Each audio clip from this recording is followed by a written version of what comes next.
Isang mapagpalang araw mga lods mga men, nandito na naman tayo sa karagatan. Samahan nyo ako mag-spur fishing mga lods. First dive natin to mga lods mga men, nakakita kagad tayo ng unicorn fish or surahan.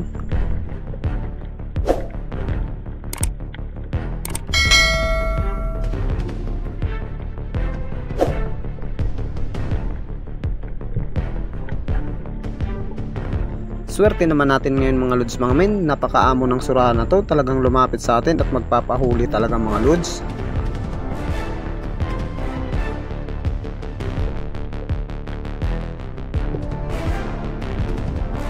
Talagang nakahangmod tayo dyan mga lods, yun o, sapul na sapul ang surahan mga lods, sobra kilo yan. Samahan nyo ako mag-spur fishing mga lods at patapusin nyo ang aking buong video mga lods at pa-share na din sa mga bago pa lang dyan.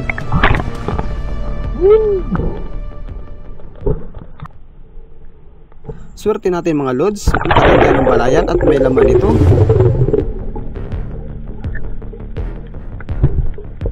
Pagdating sa ilalim mga lods mga amin ay tutusukin lang natin ito. Ito yung pamamaraan ko sa pagpalabas ng kugita sa kanyang balayan mga lods.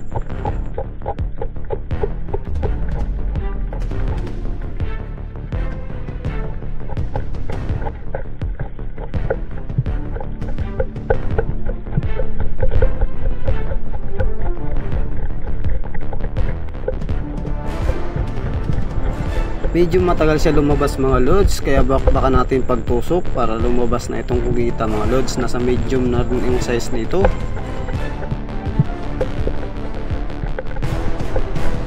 Goods na goods yung swerte natin mga lods. Nakapana na tayo kanina na surahan, tapos nadagdagan pa ng isang kugita.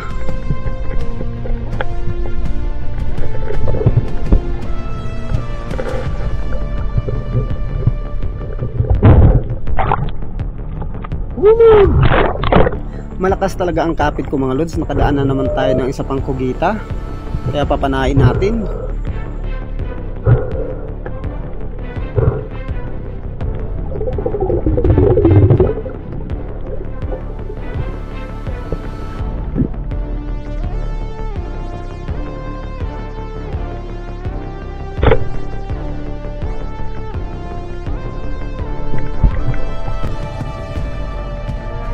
Hindi natin nasentro mga lods mga men, kaya tutusukin na lang natin para lumabas siya.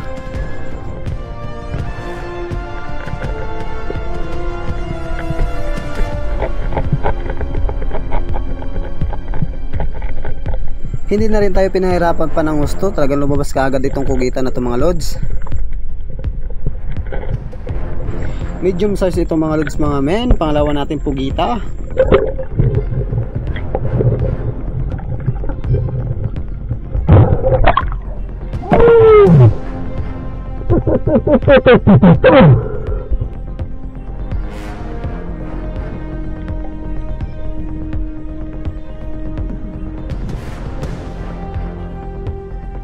Nadagdagan na naman ang swerte natin mga lods mga men, dahil naghihintay lang sana ako dito ng isdang papanain ko. Maya maya pa lang ay may lumapit na sa akin na isdang suno.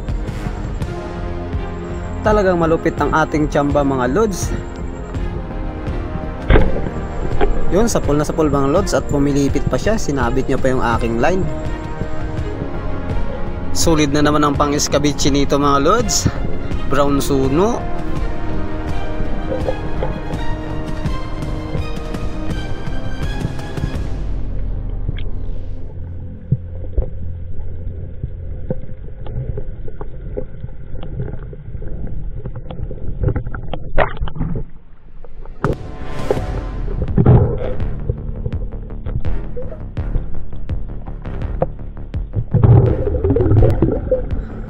Pagkadating natin dito sa ilalim mga lods mga men ay nakapansin na naman tayo ng isa pang brown suno or lapu-lapu.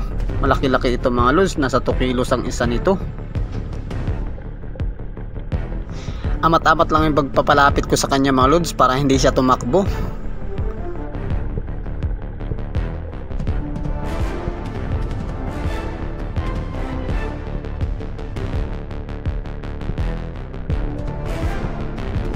Talagang nakapita na naman tayo ng tsamba mga lods.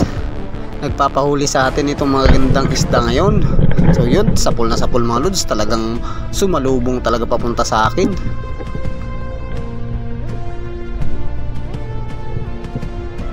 Natatakam na naman yung mga mahilig mag-escabeche dyan. Talagang sulit at napakataba nitong suno na to. Napakalaki din, nasa 2 kilos ang isa.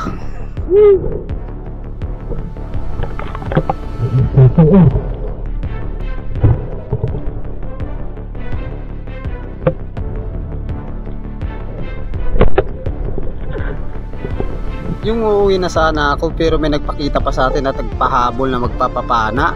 So nakakita tayo dito ng isang lifty mga lods.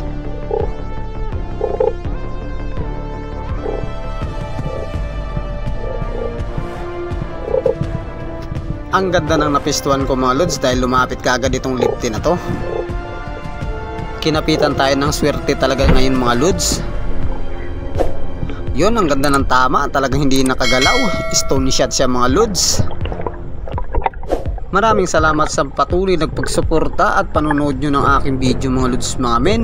Stay chill, God bless all sa inyo mga lods. Pa-share na rin ang ating video.